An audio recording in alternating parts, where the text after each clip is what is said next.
안녕하세요. 예루살렘 성 회파 소식을 들은 느헤미야의 기도입니다. 오늘 본문은 느헤미야 1장 1절에서 11절입니다. 1절, 하가랴의 아들 느헤미야의 말입니다.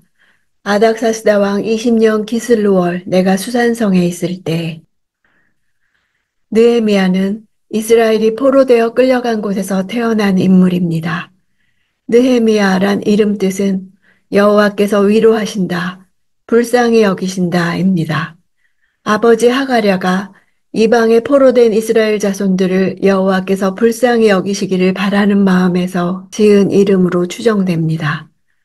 당시 이스라엘은 페르시아의 통치를 받고 있었기 때문에 페르시아 왕의 연호를 사용하고 있습니다. 아닥사스다 왕은 페르시아 제국을 건설한 고레스와 함께 페르시아 역사상 가장 훌륭한 왕으로 평가받고 있습니다. 본문의 때는 주전 445년 11월 12월이었을 것입니다. 에스라가 귀환한 지 13년이 지난 시점입니다. 수산성은 페르시아 제국의 4대 수도 중 하나로 페르시아 왕의 겨울궁으로 알려졌습니다. 이렇게 시간과 지리적 배경을 소상하게 밝히는 것은 이제 언급될 사건이 틀림없이 일어난 역사적 사건임을 확증하는 것입니다. 내가라는 1인칭을 씀으로써 느헤미야가 저자임을 밝히고 있습니다.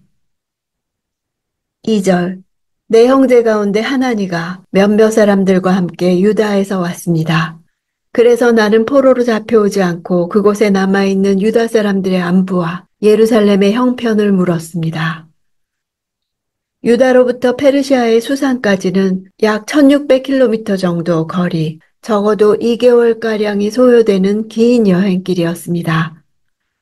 느헤미야의 형제인 하나니는 예루살렘을 다스리는 자였습니다. 아마도 이들은 예루살렘 지도자들이 보낸 특별 비밀 대표단이었던 것으로 추정합니다. 왜냐하면 당시 예루살렘은 사마리아 지역의 통제 하에 있었기 때문에 공식적인 외교 채널은 사마리아를 통해서만 가능했을 것입니다. 따라서 이 특별 비밀 대표단은 당시 유다와 예루살렘의 심각성을 보고할 목적으로 갔을 것입니다. 포로로 잡혀오지 않고 그곳에 남아있는 유다 사람들이란 바벨론 포로 상태에서 풀려나 팔레스틴 땅으로 돌아갔던 귀환민들과 그 후손들을 가리킵니다. 느헤미야의 시대는 주전 445년경이며 바벨론 포로와는 140년이 지난 시점이기 때문입니다. 포로 귀환은 1차적으로는 주전 537년 고레스에 의해 이루어졌고 2차적으로는 458년 아닥사스다 왕에 의해 이루어졌습니다. 느헤미야는 이스라엘에 대한 하나님의 회복의 약속이 성취될 것을 강하게 소망했기 때문에 유다 귀환민들과 예루살렘의 형편에 대해 깊은 관심이 있었습니다. 1차에 5만 명, 2차에 10,000명 정도가 귀환한 지 100년의 세월이 흐른 뒤의 형편을 물은 것입니다. 3절, 그들이 내게 말했습니다. 포로로 잡혀오지 않고 그 지방에 남아있는 사람들은 지금 큰 고난과 수모를 당하고 있습니다. 예루살렘 성벽은 무너졌고 그 성문들은 다 불에 탔습니다. 이 사건은 에스라 4장에 묘사된 내용으로 에스라가 예루살렘에 있는 동안 발생한 일입니다. 당시 예루살렘에 귀환한 이스라엘 자손들은 정치적, 경제적, 군사적인 모든 면에서 매우 열악한 상태에 있었기 때문에 주변의 많은 적대 세력들로부터 핍박과 조롱을 받고 있었습니다. 아닥사스다 왕 때 귀환민들이 재건하려고 시도했던 성읍이 대적들의 반대로 중단되었고 오랫동안 방치되면서 회파되기에 이른 상황을 말하고 있습니다. 5절 말했습니다. 하늘의 하나님 여호와 크고 두려운 하나님이여 하나님을 사랑하고 그 계명을 지키는 사람들과 맺은 사랑의 언약을 지키시는 하나님이여. 느헤미야서 안에는 느헤미야가 기도하는 장면이 자주 등장하는데 그중 첫 번째 기도입니다. 하늘의 하나님이라는 칭호는 일반적으로 페르시아 사람들이 신을 부르는 호칭이었습니다. 그들은 자신들의 신이 하늘을 지배한다고 믿었습니다. 그러나 느헤미야가 부르는 하늘의 하나님은 이스라엘의 하나님 여호와께서 하늘과 우주 만물을 다스리시는 분임을 고백하는 것입니다. 느헤미야는 고레스 왕 때부터 이루어진 바벨론 포로에서의 귀환을 언약의 회복으로 이해했습니다. 8절 주께서 주의 종 모세에게 하신 말씀을 기억하소서. 너희가 만약 죄를 지으면 내가 너희를 여러 민족들 가운데로 흩어버릴 것이고, 여러 민족들이라 복수형이 사용된 것은 이스라엘 자손이 여러 나라 가운데 흩어질 것을 의미합니다. 이 예언 그대로 실로 이스라엘의 역사는 흩어진 사람들이란 뜻을 갖는 디아스포라의 역사 그 자체였습니다.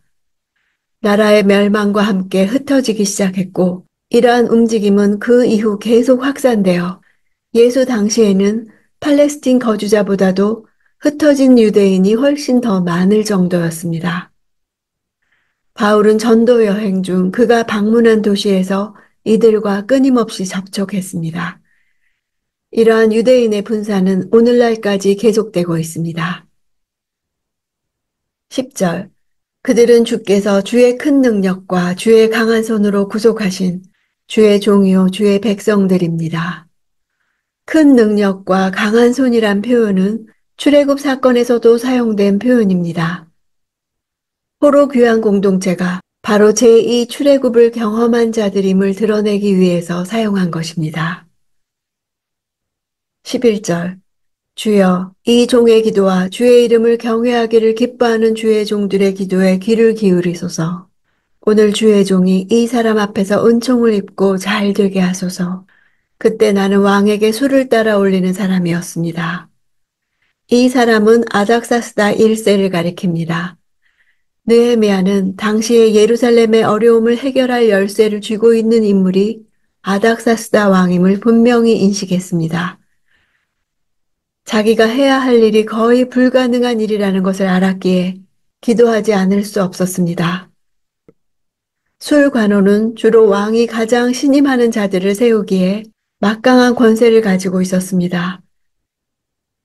이처럼 자신의 직분을 밝히는 것은 왕실의 중책을 맡은 자로서 마음대로 귀환할 수 없는 처지임을 암시한 것입니다.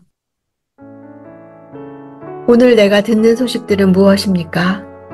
어떤 뉴스를 들었습니까? 느헤미야는 늘 자기 백성에 대해 관심이 있었기 때문에 들은 소식에 즉각 반응했습니다. 현실을 직시하고 영적인 관심을 갖는 일은 불편하고 부담스럽습니다. 그러나 하나님이 주시는 진실을 외면할 수는 없습니다.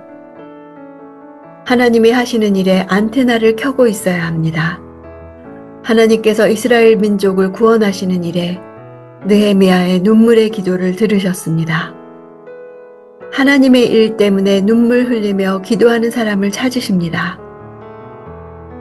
오늘 내가 눈물로 기도해야 하는 사람, 문제는 무엇입니까? 하나님의 자녀가 하나님의 나라가 고통받고 있다면 눈물로 하나님 앞에 나아가야 합니다. 그것이 진정한 하나님의 사람입니다.